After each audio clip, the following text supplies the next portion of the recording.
Good evening everyone.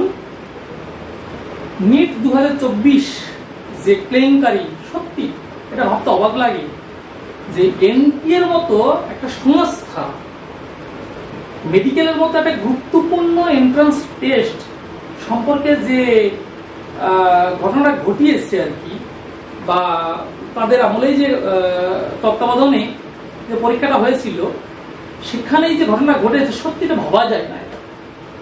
আজকে যারা MBBS পড়বে, এই এমবিবিএস এর মতো একটা এত সুন্দর ভালো প্রফেশন, সেই লাইনে যারা পড়তে যাবে, প্রথমেই যদি তাদের কাছে এই বার্তাটা আসে যে নিট পরীক্ষার সময় এই ঘটেছিল ওই ঘটেছিল, সত্যি এটা খুব খুব দুর্ভাগ্য। যাক, এবার আমার প্রশ্ন যে নিট কেলেঙ্কারিতে যেটা ঘটেছে, তাহলে কি আবার নিট পরীক্ষা হতে পারে? আমি এটা নিয়ে আজকে আলোচনা করব। যে 5 মে যে নিট পরীক্ষাটা হয়েছে, সেই নিট পরীক্ষায় আমরা কম বেশি প্রায় সকলেই জেনেছি যে question leak, NEET paper leak একটা খবর কিন্তু যথেষ্ট কয়েকদিন ঘোরাফেরা করছিল, বিভিন্ন পত্রপত্রিকায় কিন্তু লেখা হয়েছিল, এবং যেখানে ঘটেছিল সেই বিহার পুলিশ কিন্তু বিবৃতি দিয়েছিল যে হ্যাঁ, নিট কোশ্চেন আউট হয়েছে এবং নিটে এই ঘটনা ঘটেছে। অথচ এনটিএ কিন্তু ব্যাপারটাকে পুরোপুরি প্রায় অস্বীকার করছে। আমি বুঝতে পারছি না কেন এনটিএ তো ধামাচাপা দিচ্ছে, কেন, কোথায় অসুবিধা? আপনার যদি মনে হয় যে না, কোনো নিট কোশ্চেন আউট হয়নি, তাহলে সেটা আপনি সিবিআই তদন্ত করুন, গোয়েন্দা বিভাগকে দিয়ে তদন্ত করিয়ে তারপরে এটা সামনে আনুন। আপনি একটা হয়েছে সেটাকে কেন আপনি বারবার ধামাচাপা দেওয়ার জন্য চেষ্টা করছেন? কেন এতগুলো ছেলের ভবিষ্যৎ নিয়ে খেলবেন না?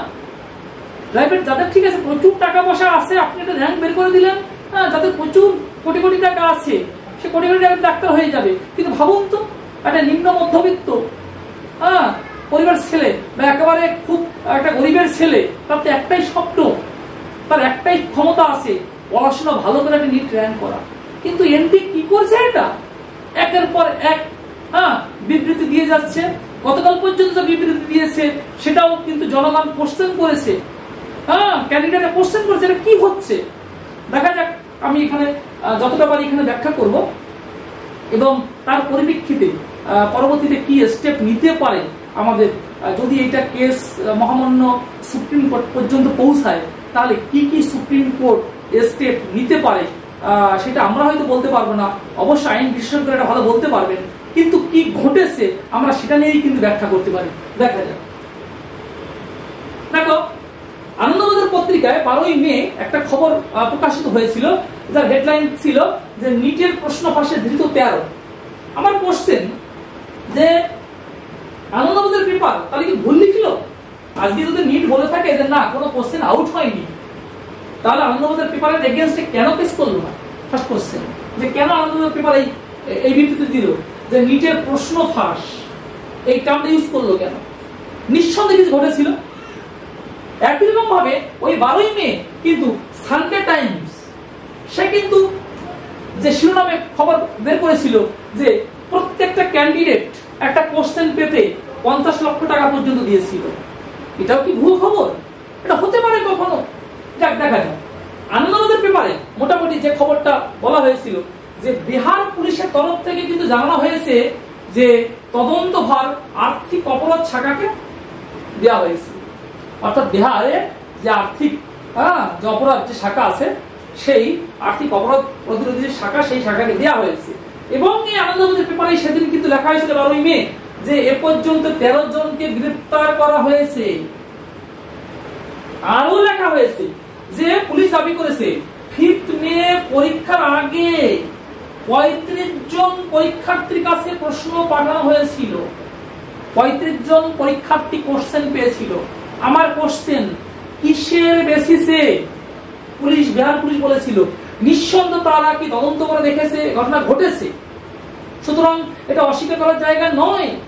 বিহার পুলিশ এটা একদম কোন একটা সিম্পল কোন মিডিয়া বলেনি, এটা সিম্পল কোন পাবলিক বলেনি, এটা পুলিশের তরফ থেকে এটা বলা হয়েছে যে হ্যাঁ 35 জন পরীক্ষার্থীর কাছে কোশ্চেন গিয়েছে, সুতরাং তারপর তো অস্বীকার করার কোনো জায়গা নেই। নেক্সট, ঠিক ওই দিনই 12ই মে কিন্তু আবার এই বিহার পুলিশের যে অর্থনৈতিক অবরোধ শাখা সে কিন্তু বলেছে যে প্রত্যেকটা ক্যান্ডিডেট এই 30 থেকে 50 লক্ষ টাকা দিয়েছিল এক একটা কোশ্চেন পাওয়ার জন্য, হ্যাঁ, একটা কোশ্চেন পেপার পাওয়ার জন্য। এবং এই সানডে টাইমস বলা হয়েছে যে পর্যন্ত 13 জনকে গ্রেফতার করা হয়েছে, যার মধ্যে 4 জন পরীক্ষার্থীও আছে।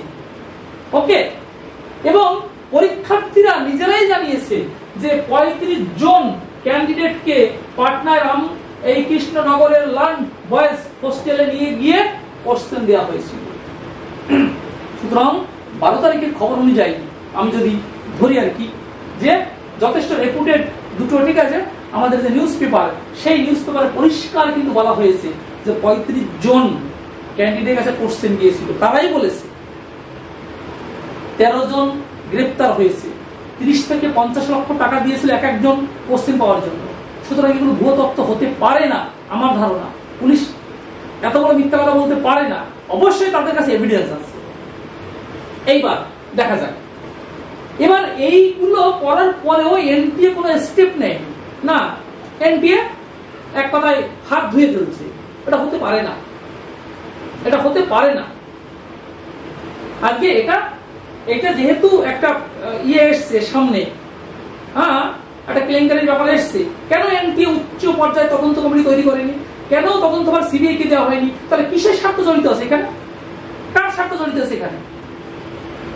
যাক, এনটিএ রেজাল্ট বের করলো, সেটা কোশ্চেন ব্যাপারটা একটা ব্যাপার গেল, কিন্তু রেজাল্ট দেখে তার তাজ্জব আমরা একই।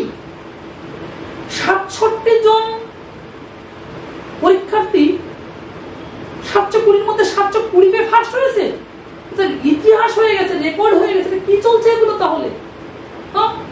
না, পরে যখন বিভিন্ন কোর্টে রিট পিটিশন দাখিল হলো, তার পরিপ্রেক্ষিতে গতকাল 6 তারিখে কি এনটিএ একটা বিজ্ঞপ্তি জারি করলো। কি বিজ্ঞপ্তি জারি করলো? না, যে যে ব্যাপারগুলো সামনে এসছে সেইগুলো নিয়ে তারা কি বিভিন্ন যুক্তি তর্ক খাড়া করতে শুরু করলো। আরে ভাই, আপনারা যুক্তি তর্ক দিতেই পারেন, আপনারা বিভিন্ন দিকে যুক্তি তর্ক দিতে পারেন। আমরা তো হিউম্যান বিং, আমরা তো যুক্তি তর্ক মেনে নেবো কিনা আপনার, সেটা আমাদের ভাবার বিষয়। আপনি বলে দিলেন না এই না এই, আর আমরা মেনে নেবো? কেন মেনে নেবো আমরা? দেখা যাক কি বলেছে। দেখো, এই যে ফার্স্ট পয়েন্ট, যে 67 জন পরীক্ষার্থী, ঠিক আছে, এই 720-র মধ্যে 720 পেয়ে প্রথম স্থান অধিকার করেছে, যেটা আজ পর্যন্ত ইতিহাসে ঘটেনি। পৃথিবীর কোন পরীক্ষাতে বোধহয় এই ঘটনা ঘটেনি যে একসাথে একটা এই মানে মেডিকেল এন্ট্রান্স টেস্টে এই ঘটনা ঘটে, বোধহয় পৃথিবীর কোথাও ঘটেনি। ঘটলো এনটিএর সময়। বাহ, কি আর বলবো, দেখা যাক। তারপরে দেখো কিভাবে এতজন পরীক্ষার্থী প্রথম হতে পারে, সবারই কিন্তু কোশ্চেন। তারপরে কোন কোন পরীক্ষার্থী 718 বা 719 নম্বর পেয়েছে।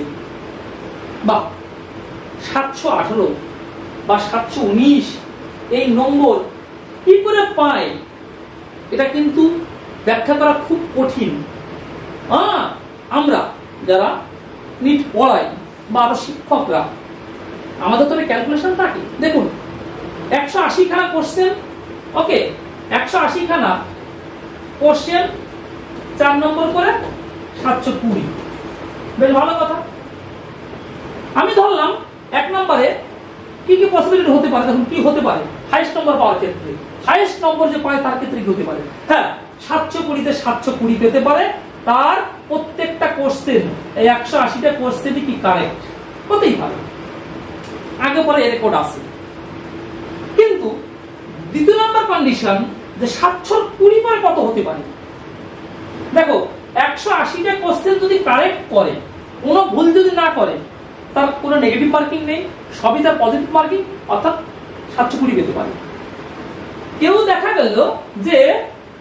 গেল যে এই 180টা কোশ্চেনের মধ্যে হতে পারে 179টা কোশ্চেন অ্যাটেন্ড করলো, সবগুলো সঠিক হলো, তাহলে সেক্ষেত্রে পেতে পারে কত? 4 নম্বর মাত্র মাইনাস হবে, ঠিক আছে, 716। দেখো 716 পেতে পারে। ওকে, আর একজন কি করলো, দেখা যাচ্ছে যে 180টা কোশ্চেন অ্যাটেন্ড করলো, কিন্তু তার একটা কি ভুল গেল, একটা কোশ্চেন ভুল গেল। সুতরাং কোশ্চেন হলো কত, তার কারেক্ট হচ্ছে কত, কারেক্ট হচ্ছে 179, রং হচ্ছে, হ্যাঁ রং হচ্ছে একটার জন্য -1। অন্যদিকে 179টা কোশ্চেনের জন্য 116, তাহলে 116 থেকে -1 যাবে, 115 হয়। তার মানে কোন ক্যান্ডিডেট যদি 180টা অ্যাটেন্ড করে, যদি একটা কোশ্চেন তার ভুল যায়, তাহলে 179টা কারেক্ট, 179টা কোশ্চেনের জন্য 116 পাবে। অন্যদিকে একটা রং কোশ্চেনের জন্য অ্যান্সার দেওয়ার জন্য একটা নেগেটিভ মার্কিং, তার মানে 715 হতে পারে। আর একজন কি করলো, যে না আমি ভাই আমার একটা কোশ্চেন ডাউট, আমি করবোই না, সে 179টা কি অ্যান্সারই করলো, সেক্ষেত্রে তার নেগেটিভ মার্কিংটা হবে না, কারণ সে তো অ্যান্সারই করেনি। সুতরাং সে 716 পেল। তাহলে কি দেখলাম আমি, 716, 715। আরে বাবা কি বলেছে, 719, আবার কি 718, এটা কি করে সম্ভব?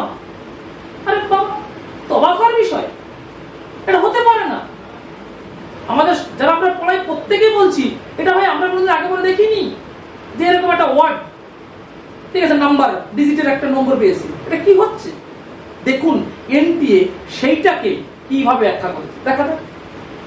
আচ্ছা, তারপরে এটা ব্যাখ্যা দেখেন করা আছে, তারপরে চ্যাপ্টারে পেজে আমরা গিয়ে দেখবো কি কি ঘটেছে। দেখো এনটিএ গতকাল যে বিজ্ঞপ্তি জারি করেছে, অর্থাৎ 6 জুন, ওকে, এই 6 জুন মানে গতকাল যে বিজ্ঞপ্তি জারি করেছে, সেই বিজ্ঞপ্তি অনুযায়ী দেখো সেখানে রেজাল্ট টপ 100 যাদের নাম দিয়েছে তাদেরটা একটু দেখে নাও। সিরিয়াল নাম্বার 62 থেকে 67 পর্যন্ত এই 6 জন, এদের প্রত্যেকের রোল নাম্বার ফলো করো। 230 701 common, 230 701 common, 230 701 common, 230 701 common, 230 701 common, 230 701 common. প্রত্যেকের রোল নাম্বার একটা, ডিজিট গুলো সেম, আর বাদ বাকি গুলো একটু ডিফারেন্স। তার মানে এরা কি একই সেন্টার পড়েছিল। টপ 100 এর মধ্যে দেখে নাও যে এই এরা প্রত্যেকেই 720 এর মধ্যে 720 পেয়ে র‍্যাঙ্ক 1, প্রত্যেকের র‍্যাঙ্ক 1। হরিয়ানার একটা স্কুল দেখবে এখানে আছে, হ্যাঁ, হরিয়ানার একটা মানে সেন্টার থেকে, হরিয়ানার একটা সেন্টার থেকেই 6 জন ফার্স্ট হয়েছে, যাদের প্রত্যেকের নম্বর 720, যাদের প্রত্যেকের রোল নাম্বারের প্রথম যে 6টা ডিজিট সেম। এটা কি করে সম্ভব? এটা অবাকের বিষয়। এটা কি করে সম্ভব যে তারা 6 জন পরপর সিরিয়াল একই, পরপর সেই 62 63 64 65 66 67, তারা মোটামুটি কি আর দেখেছো কোথাকার সব হরিয়ানা, আচ্ছা হরিয়ানা, রাজস্থান, আচ্ছা যাক আমি সে বিষয়ে কিছু বলতে চাই না। আমার ব্যাপারটা হচ্ছে যেখানে আমার ডাউট, যাক দেখা যাক তার মধ্যে কি হয়েছে। ওকে, নেক্সট হচ্ছে আসছে কিভাবে এইবার এনটিএ গতকাল যে যুক্তিগুলো আমাদের সামনে তুলে ধরেছে বিজ্ঞপ্তি দিয়ে, যে এত এই 67 জন কি করে এই 67 জন ফার্স্ট হলো, নেক্সট কি করে ওয়ার্ড নাম্বার অর্থাৎ 718 719 কি করে পেল, সেই যুক্তিগুলো সামনে দিচ্ছে। যাক, তার মধ্যে একটা যে এই 1563 জন ক্যান্ডিডেট যাদের পরীক্ষার সময় নাকি সময় নষ্ট হয়েছিল, আমরা ভাই জানি না, যাক তদন্ত কমিটি করেছিল, সে তদন্ত কমিটি রিপোর্ট দিয়েছে যে হ্যাঁ এই 1563 জন ক্যান্ডিডেট এদের সময় লস হয়েছিল, তার জন্য ওদেরকে গ্রেস মার্ক দেওয়া হয়েছে। হ্যাঁ, তাদেরকে গ্রেস নম্বর দেওয়া হয়েছে। ওকে, সুতরাং এই কম্পেনসেশন তাদেরকে করা হয়েছে এবং তাতে কি তাদের নম্বর বেড়েছে, এই যুক্তি তারা মানে ইয়ে করেছে। ওকে, এইবার ব্যাপারটা আছে কি যে এইটা কেন এনটিএটা কেন মানে এই যুক্তিটা কেন খারাপ করলো, দিল কেন? অ্যাকচুয়ালি বহু ক্যান্ডিডেট ওকে মোটামুটি দেখো এই পাঞ্জাব, হরিয়ানা, দিল্লি এবং ছত্তিশগড় কোর্টে কিন্তু রিট পিটিশন দাখিল করেছে, যে তারা দাখিল করেছে কিছু সেন্টারের মানে ক্ষেত্রে বা জন্য তারা দাখিলটা করেছে। এবার কাজটা কি হচ্ছে, একটা দেখে নাও এই গ্রিভ্যান্স রিড্রেসেস এই যে কমিটি, রিড্রেসেস যে কমিটি, এই কমিটি কিন্তু কি করেছে যে এই কমিটি তৈরি করেছিল বিভিন্ন ফিল্ডের এক্সপার্টদের দিয়ে। সেই ফিল্ডের এক্সপার্টরা তারা কি করেছে যে 2018 সালের সুপ্রিম কোর্টের একটা অর্ডার আছে আর কি, জাজমেন্ট, সেই জাজমেন্টের উপর ভিত্তি করে এই গ্রেস মার্কটা তারা দিয়েছে। ওকে, এইবার আমি বলি যে সুপ্রিম কোর্টের এই যে খুব ভালো কথা যে এই সুপ্রিম কোর্টের 2018 সালে সুপ্রিম কোর্টের 13ই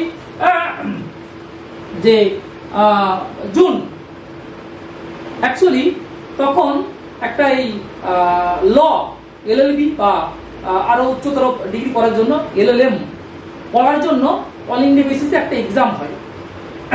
অবশ্যই এক্সামটা কিন্তু অনলাইন, 2 পয়েন্ট অবশ্যই এটা কিন্তু পয়েন্ট করবি, অনলাইন এক্সাম, অনলাইন এক্সাম। এবার সেখানে কিন্তু সুপ্রিম কোর্ট এরকম একটা মানে টাইম লসের জন্য একটা সুপ্রিম কোর্ট থেকে একটা ভার্ডিক্ট বেরিয়েছিল যে তাদেরকে ইয়ে নম্বর দেওয়া হয়েছিল, গ্রেস নম্বর দেওয়া হয়েছিল। সেই বিচারের ভিত্তিতে সেটা ছিল অনলাইন পরীক্ষা, কিন্তু সেই অনলাইন পরীক্ষার জন্য সুপ্রিম কোর্ট যে রায়টা দিয়েছিল, যে পদ্ধতির কথা বলেছিল, সেই পদ্ধতি এই অফলাইন পরীক্ষায় কেন ইউজ করা হলো আমি কারণ বুঝতে পারছি না, কেন কিভাবে পরে আবার ব্যাখ্যায় আসবে। ওকে, এবার এইটা তারা দিয়ে বলল যে ক্যালকুলেশনটা কি করেছে, কিভাবে এই ক্যালকুলেশনটা করেছে তারা, যে কিভাবে মার্কসটা দেবো, গ্রেস মার্ক কত দেবো, এতজনকে গ্রেস মার্ক দেওয়া হয়েছে কিভাবে দেবো। তারা একটা ফর্মুলা কার বেসিসে করেছে যে অ্যানসারিং এফিসিয়েন্সি এক, আর হচ্ছে টাইম লস্ট, কত সময় নষ্ট হয়েছে, আর তাদের অ্যানসারিং এফিসিয়েন্সি। ওকে, এইবার এর উপর ভিত্তি করে আমার কোশ্চেন, আরে অ্যানসারিং এফিসিয়েন্সি প্রত্যেকটা স্টুডেন্টের প্রথম দিকেই তার অ্যানসারিং এফিসিয়েন্সি হাই থাকে, স্বাভাবিক থাকবেই বেশি। তারপরে কোনো ক্যান্ডিডেট যদি সময় নষ্ট হয় সে কি করবে, আগে সহজগুলো তাড়াতাড়ি, বাবা আমার সময় নষ্ট হয়েছে আগে সহজগুলো করে সারিয়ে নেয় একদম, বিশেষ করে বায়োলজিতে বা ফিজিক্সে বা কেমিস্ট্রিতে, মানে আমাকে ক্যালকুলেশন ছাড়াই দেখা মাত্র অ্যান্সার কমপ্লিট, সেক্ষেত্রে কিন্তু তার অ্যানসারিং এফিসিয়েন্সি অনেক হাই হবে। আর যত আস্তে আস্তে টাইম এগোবে তার অ্যানসারিং এফিসিয়েন্সি কিন্তু কমতে থাকবে। আমার প্রশ্ন যে এক্ষেত্রে অ্যানসারিং এফিসিয়েন্সি এই টার্মটা দিয়ে কেন এখানে ব্যাখ্যা করা হলো, এটা একটা সাধারণ পরীক্ষার্থীও বোঝে যে কেউ যখন পরীক্ষা দিতে যায় প্রথম দিকে তার অ্যানসারিং এফিসিয়েন্সি যথেষ্ট হাই থাকে, আবার হ্যাঁ উল্টো হতে পারে যে প্রথম দিকে তার অ্যানসারিং এফিসিয়েন্সি ভালো নেই, হতেই পারে সে ফিজিক্সের একটা টাফ অঙ্ক ধরেছে, ঠিক আছে, তার মনে হলে অঙ্কটা করবো আমি, সে অঙ্কটা করতে গিয়ে ঠিক আছে কোনো কারণে একটা অঙ্ক করতে গিয়ে তার টাইম লেগে গেল, কিন্তু দেখা গেল প্রথম দিকে সে একটু ঘাবড়ে গেল, তারপরে কিন্তু আস্তে আস্তে আস্তে আস্তে কি যত সামনের দিকে এগোচ্ছে সব অ্যান্সার করে ফেললো। প্রথম দিকে তার অ্যানসারিং এফিসিয়েন্সি খারাপ, কিন্তু লাস্টের দিকে অ্যানসারিং কিন্তু এফিসিয়েন্সি যথেষ্ট ভালো। আর কিছু ক্ষেত্রে কি হচ্ছে যে প্রথম দিকে সহজ কোশ্চেন অ্যাটেন্ড করার জন্য অ্যানসারিং এফিসিয়েন্সি ভালো, আস্তে আস্তে কি টাইম গেলে ওটা কমতে থাকবে। আমার প্রশ্ন যে তাহলে আপনি কি করে এই 1563 জনের অ্যানসারিং এফিসিয়েন্সি কি আপনি বেস লাইন ধরলেন? আমার কোশ্চেন, যদি এনটিএ কোনো আধিকারিক থাকে আমি প্রস্তুত, আমি রেডি আছি, ঠিক আছে, আমার এগেইনস্টে কিছু মানে আপনারা বলুন, বলছি আমি, আপনি কোন বেসিসে ধরলেন?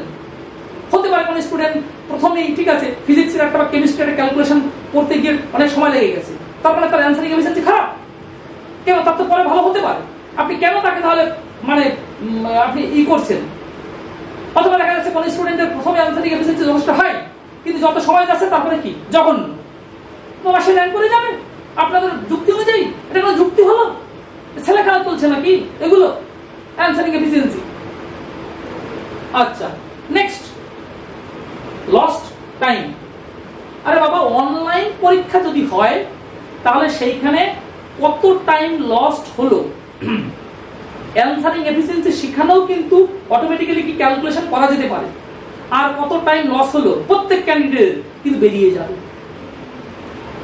আমি এমডি কে বল, আপনি কি করে ধরলেন যে প্রত্যেকটা এই যে 1563 প্রত্যেকটা ক্যান্ডিডেট তাদের একই সময় লস্ট হয়েছে?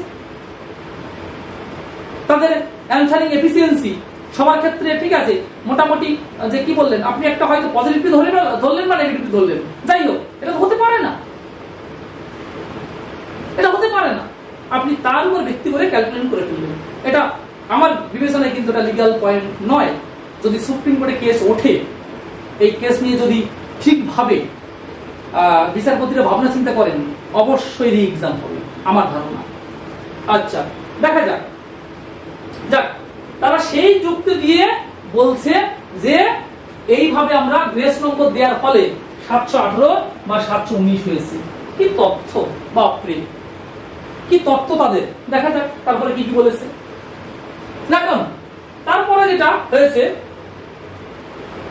জানি আমরা ফিজিক্সের একটা কোশ্চেনে এনসিইআরটির ওল্ড বুক এবং নিউ বুক অনুযায়ী কিন্তু অ্যান্সার মানে দুটো অপশন কারেক্ট হয়, কিন্তু আমরা তো জানি যে এমসিকিউ পরীক্ষায় যে কোনো একটা অ্যান্সার কারেক্ট আর অন্যগুলো ইনকারেক্ট। তাহলে প্রথম দিকে ব্যাপারটা হচ্ছে যে ওই যেহেতু দুটো কারেক্ট, দুটো অপশনই কারেক্ট, এক্সপার্ট যে মোটামুটি ফিজিক্স এক্সপার্ট তাদেরকে ডেকে দিয়ে মোটামুটি সব দিক বিবেচনা করে তারা সাজেশন দিল যে এক্ষেত্রে দুটো অপশনই কারেক্ট। তখন আবার কি ইয়েগুলো নম্বরটা আবার রিভিশন হলো, রিভাইজ হলো, হয়ে কিন্তু কারণ চ্যালেঞ্জ করেছিল এক্ষেত্রে দেখে নাও 13,373 জন চ্যালেঞ্জ করেছিল ওই অ্যান্সারটা নিয়ে। যাক, তার উপর ভিত্তি করে কিন্তু কি হয়েছে যে ওরা কি করলো, দুটো অ্যান্সারকে দুটো অপশনকে কারেক্ট করলো। কারেক্ট করে দেখা যাচ্ছে সেক্ষেত্রে কিন্তু আবার কি নম্বর একটু উলট পালট হয়ে গেল। সেই তত্ত্ব তারা কিন্তু এখানে দিয়েছে আর কি। ওকে, তো এবার এনটিএ যে যুক্তিটা দিয়েছে যে এই যে ফিজিক্সের মানে যে আনসার মানে একটা অপশন থেকে দুটো অপশন, দুটো অপশন কারেক্ট, সেই তত্ত্ব। আর একটা তত্ত্ব দিল টাইম লস্ট, অর্থাৎ তার জন্য কি গ্রেস নম্বর। এই দুটো তথ্য দিয়ে ব্যাখ্যা করলো যে কি করে 718, 719 পাওয়া পেয়েছে ছেলেমেয়েগুলো। আবার সেইভাবেই তারা ব্যাখ্যা করলো যে এই যে ওয়ান অ্যান্সার কি অফ ফিজিক্স, এর উপর ভিত্তি করে নাকি 44 জনের, এই 67 জনের মধ্যে যে টোটাল 67 জন, তার মধ্যে বলল যে 44 ক্যান্ডিডেট তাদের হচ্ছে ফিজিক্সের জন্য কি নম্বরে এমন ঘটনা ঘটেছে। ওকে, তারা যে নম্বরটা পেয়েছে সেটা নাকি তার একটা কারণ হচ্ছে কি যে ফিজিক্সে তাদের ওই কোশ্চেনটার জন্য নম্বরের এই ব্যাপারটা ঘটেছে। আর একটা বলছে যে এই 67 জনের মধ্যে 6 জন হচ্ছে লস অফ টাইম তার জন্য, এই 67 জনের মধ্যে। ওকে, টোটাল কিন্তু লস দেখো, আগে বলেছিলাম যে সেই 1500 কত বলেছিলাম, সেইটা হচ্ছে কি টাইম লসের জন্য। বলছে এই 67 জনের মধ্যে 6 জন আছে তারা হচ্ছে কি এই গ্রেস মার্ক পেয়েছিল টাইম লসের জন্য, সেই জন্য তারা নাকি নম্বর বেশি পেয়ে গেছে এবং তারা সবাই ফার্স্ট র্যাঙ্ক করেছে। কি যুক্তি! তো দেখা যাক, এই কেসটা সুপ্রিম কোর্টে ওঠা উচিত এবং সুপ্রিম কোর্ট থেকে সব দিক বিবেচনা করে আমাদের কিন্তু কলকাতা হাইকোর্টেও কিন্তু কেস হয়েছে, রিট পিটিশন দাখিল হয়েছে। দেখা যাক বিভিন্ন হাইকোর্ট থেকে শেষ পর্যন্ত এই কেসটা সুপ্রিম কোর্টে যায় কিনা। সুপ্রিম কোর্টে গেলেই কিন্তু আমার মনে হয় যারা এক কথায় যাদের রেজাল্ট খারাপ হয়েছে বা যারা অল্পের জন্য বোধহয় র্যাঙ্ক করতে পারছে না, তাদের হলেও হয়তো ভাগ্য ঘুরতে পারে, জানি না কোন মানে নিয়মকানুন বেঁধে দেবে। অথবা সুপ্রিম কোর্ট আরেকটা করতে পারে, সেটা হচ্ছে যে পরীক্ষাটাই নতুন করে নাও, অর্থাৎ রি এক্সাম। সুতরাং রি এক্সাম হতে পারে, এ তত্ত্ব উড়িয়ে দেওয়া যাবে না। আমার তো মনে হয় রি এক্সাম হওয়াটাই বেস্ট, কারণ যে সমস্ত তত্ত্ব ওরা মানে এনটিএ দিয়েছে, আমি কিন্তু সেই তত্ত্বে আমি বিশ্বাসী নই। আমার মনে হয় না যে সঠিক তথ্য এগুলো, মানে তত্ত্ব আর কি, তথ্য নয় তত্ত্ব আর কি। যাক, দেখা যাক কি হয়, এনটিএ এবার কি করে দেখা যাক, বা সুপ্রিম কোর্ট এবার কি করে দেখা যাক।